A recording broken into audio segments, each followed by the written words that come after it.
ऐसा नहीं हो सकता। Good morning students.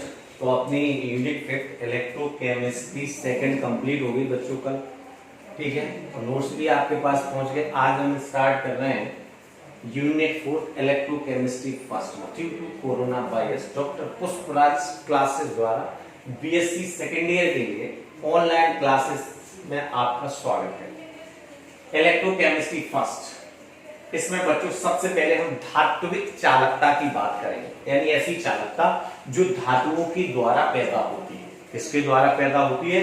धातुओं के द्वारा।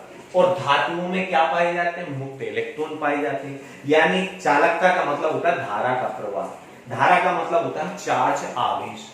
यानी इनमें जो आवेश ले जाने का काम होता है, जो धारा का प्रवाह होता है, आवेश वाहक का कार्य जो होता है, वो कौन करते हैं? मुक्त इलेक्ट्रॉन करते हैं। तो ऐसे ही आगे डेफिनेशन, ऐसे चालक जिनमें आवेश वाहक का कार्य मुक्त इलेक्ट्रॉन करते हैं उन्हें हम धात्विक चालक कहते हैं। धात्विक चालकों में धारा का चालन के बाद धातु की भौतिक और रासायनिक अवस्था में कोई परिवर्तन नहीं होता। इस प्रकार की चालकता ताप के साथ घटती है। क्यों घटती है? क्योंकि धातुओं में जब ताप को बढ़ाया जाता है तो उनमें उपस्थित जो मुक्त इलेक्ट्रॉन होते हैं उनमें टक्करें होती हैं। टक्करों के कारण प्रतिरोध बढ़ता है। प्रतिरोध और चालकता दोनों एक दूसरे के व्युत्क्रमानुपाती होते हैं, उल्टे होते हैं। यानी प्रतिरोध बढ़ेगा तो चालकता का मान घट जाता है। अब एक लाइन आई इसमें, धारा का चालन करने के बाद धातु की भौतिक और रासायनिक अवस्था में कोई परिवर्तन, जैसे मेटल ही F। अब इसमें धारा का चालन करते हैं तो चालन करने के बाद ये F ही रहता है। ऐसी तो नहीं कि Fe2 पॉजिटिव हो जाता है, ऐसा तो नहीं कि Fe नेगेटिव हो जाता है, ऐसा तो नहीं Fe के बाद Cu बन जाता हो, नहीं होता। Fe ही रहती है धारा प्रवाहित होने के बाद। यानी कहने का तात्पर्य है ऐसे चालक जिनमें आवेश वाहक का कार्य मुक्त इलेक्ट्रॉन करते हैं धात्विक चालक कहलाते हैं। धारा का चालन करने के बाद धातु की भौतिक और रासायनिक अवस्था में कोई परिवर्तन नहीं होता। इस प्रकार की चालकता ताप के साथ घटती है। ओके, आइए आयनिक चालकता। अब आयन जो होते हैं विद्युत अपघट्ट पदार्थ द्वारा, विद्युत अपघट्ट पदार्थ तीन होते हैं, अम्ल, क्षार और लवण। अम्ल, क्षार और लवण का जब हम विद्युत अपघटन करते हैं तो उनका आयनीकरण होता है, यानी आयोनाइजेशन, तो आयन बनते हैं। यानी इसमें जो धारा का प्रवाह होता है, यानी आवेश को ले जाने का काम, यानी आवेश वाहक का कार्य कौन करते हैं बच्चों? आयन करते हैं। इस प्रकार की चालकता ताप के साथ बढ़ती है, क्योंकि जैसे जैसे हम टेम्परेचर को बढ़ाते हैं, अब मान लीजिए कोई सॉल्ट है, मान लीजिए NaCl है, जैसे टेम्परेचर Na और Cl आपस में इस आकर्षण द्वारा जुड़े, इस आकर्षण को बंध कहते हैं। तो जैसे हम ताप को बढ़ाते हैं ये बंध टूट जाता है। टूटने के बाद क्या बनता है? Na positive plus Cl negative बनते। यानी जैसे जैसे ताप बढ़ाया जाएगा ये आकर्षण कम होता जाएगा और आयन का निर्माण होता चला जाएगा, यानी Na पॉजिटिव। तो जितने ज्यादा ताप बढ़ाओगे उतना ही ज्यादा आयनीकरण होगा, उतने ही ज्यादा आयन बनेंगे, और जितने ज्यादा आयन बनेंगे धारा का प्रवाह उतना ही ज्यादा होगा, चालकता का मान उतना ही बढ़ता चला जाएगा। यानी आयनिक चालक इस प्रकार की चालकता में आवेश वाहक का कार्य आयन करते हैं। क्या करते हैं? आयन करते हैं। आवेश वाहक कौन होते हैं? आयन। इस प्रकार की चालकता ताप के साथ बढ़ती है। इस प्रकार की चालकता में पदार्थ में रासायनिक परिवर्तन हो जाता है। क्या हो जाता है? Chemical change. देखो NaCl था, जैसे टेम्परेचर को बढ़ाया आयनीकरण हुआ तो NaCl किस में टूट गया? Na पॉजिटिव और Cl नेगेटिव में टूट गया। किस में टूट गया? Na पॉजिटिव और Cl नेगेटिव में टूट गया। अब धात्विक चालकता और आयनिक चालकता में डिफरेंस वही चीज है। आवेश वाहक का कार्य मुक्त इलेक्ट्रॉन करते हैं, आवेश वाहक का कार्य आयन करते हैं। इसमें ताप बढ़ने के साथ ही चालकता घटती है, ये चालकता बढ़ती है।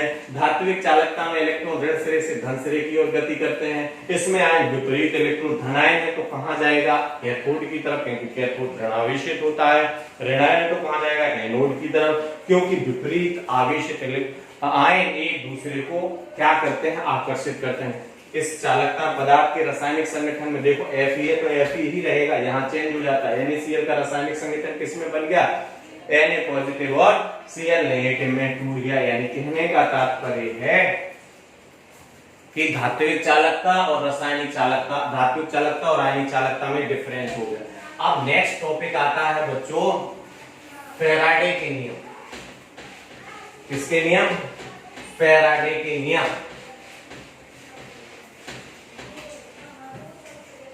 फैराडे के या विद्युत अपघटन के नियम भी कह सकते हैं बच्चों फैराडे के दो नियम, फैराडे का प्रथम नियम और फैराडे का द्वितीय नियम। बच्चों विद्युत अपघट्ट पदार्थों का विस्तृत अध्ययन करने के पश्चात फैराडे ने दो नियम प्रतिपादित किए। पहले नियम को हम क्या कहते हैं? फैराडे का प्रथम नियम। फैराडे का प्रथम नियम, ये नियम क्या कहता है? ये कहते हैं जब किसी विद्युत अपघट्ट पदार्थ में धारा प्रवाहित की जाती है तो कैथोड पर मुक्त पदार्थ की मात्रा प्रवाहित होने वाली धारा की मात्रा के समानुपाती होती है। क्या कह रहे हैं? कह रहे हैं कि कोई विद्युत अपघट्ट पदार्थ, ये रहा इलेक्ट्रोड है, ठीक है, ये इलेक्ट्रोड है, ये हो गया पॉजिटिव, ये नेगेटिव, ये एनोड है और ये कैथोड, ये पदार्थ है। जैसे ही हम इसमें पदार्थ भर दिया हमने NaCl, जैसे ही इस विद्युत अपघट्ट पदार्थ में धारा प्रवाहित होती है तो आयन बनते हैं। तो आयन जो हैं वो क्या करते हैं? विपरीत इलेक्ट्रोडों की तरफ गमन करते हैं। तो क्या कहता है कि जब किसी विद्युत अपघट्ट पदार्थ में धारा प्रवाहित होती है तो कैथोड पर मुक्त होने, कैथोड पर ही धातु है, कैथोड पर मुक्त होने वाली पदार्थ की मात्रा किससे डिनोट करते हैं बच्चों? W से। ये डायरेक्टली प्रोपोर्शनल टू प्रवाहित होने वाली धारा की मात्रा Q के। फर्स्ट लॉ ऑफ फैराडे क्या कहते हैं? फैराडे का प्रथम नियम। W क्या है? कैथोड पर मुक्त होने वाले पदार्थ की मात्रा। Q क्या है? प्रवाहित होने वाली धारा। मात्रा को किससे प्रकट करते हैं? W से। धारा की मात्रा क्या है? Q, यानी W समानुपाती। Q क्या कहलाता है? फैराडे का प्रथम नियम कहलाता है। W, अब समानुपाती का चिन्ह हटाएंगे तो बराबर आ जाएगा एक कांस्टेंट Z इंटू Q। समीकरण नंबर 1, जहां Z बराबर पदार्थ का विद्युत रासायनिक तुल्यांक है, रासायनिक तुल्यांक है, ओके। बट जो विद्युत धारा की मात्रा Q होती है वो I मल्टीप्लाई T, Q बराबर I T। I क्या है? धारा, ठीक है, समय। समीकरण 1 से हम क्या लिख सकते हैं? समीकरण 1 से W बराबर Z multiply I multiply T, W बराबर ZIT। समीकरण नंबर 1। W क्या है? कैथोड पर मुक्त होने वाले पदार्थ की मात्रा। Z क्या है? विद्युत रासायनिक तुल्यांक। I क्या है? एम्पियर में धारा। T क्या है? समय सेकंड, ओके। अब हमें समीकरण 1 को देखो। Z यानी अगर आपसे पूछा जाए विद्युत रासायनिक तुल्यांक किसे कहते हैं तो इसको परिभाषित करने के लिए यदि I का मान कितना कर दिया जाए? 1 एम्पियर, T का मान क्या कर दिया जाए? 1 सेकेंड, तो समीकरण 2 से क्या मिलेगा? समीकरण 2 W बराबर Z, क्या मिल जाएगा? Z। Z क्या है? विद्युत रासायनिक तुल्यांक। W क्या है? कैथोड पर मुक्त होने वाले पदार्थ की मात्रा। दोनों कैसे हो गए? बराबर। कब बराबर हुए? जब विद्युत अपघट्ट पदार्थ में 1 एम्पियर की विद्युत धारा 1 सेकंड तक प्रवाहित करते हैं तो कैथोड पर मुक्त होने वाले पदार्थ की मात्रा ही विद्युत रासायनिक तुल्यांक कहलाती है, यानी W ही Z कहलाता है। कब? जब 1 एम्पियर की विद्युत धारा 1 सेकंड तक प्रवाहित की जाती है तो इसे हम विद्युत रासायनिक तुल्यांक कहते हैं। Is that clear? तो बच्चों अपन ने क्या पढ़ा? धात्विक चालक पढ़े, आयनिक चालक पढ़े, धात्विक चालक और आयनिक चालक में अंतर पढ़े। फैराडे के नियम में आज हमने फैराडे का प्रथम नियम W समानुपाती Q, ये प्रथम नियम कहलाता है। W क्या है? कैथोड पर मुक्त होने वाले पदार्थ की मात्रा। Q क्या है? इलेक्ट्रोड पर मुक्त होने वाले, इलेक्ट्रोड पर प्रवाहित होने वाली धारा की कुल मात्रा। Z क्या है? विद्युत रासायनिक तुल्यांक। W बराबर Z। अब बच्चों यूनिट की बात करें, यूनिट विद्युत रासायनिक तुल्यांक यूनिट किसकी? Z की। समीकरण 1 से हम क्या लिख सकते हैं? W बराबर क्या होता है बच्चों? Z into Q। निकालना है किसकी वैल्यू है? Z की। Z बराबर W अपॉन Q। W क्या है? ग्राम में मात्रा, ग्राम। Q क्या है? आवेश, आवेश की इकाई क्या होती? कूलम, यानी Z बराबर ग्राम प्रति कूलम।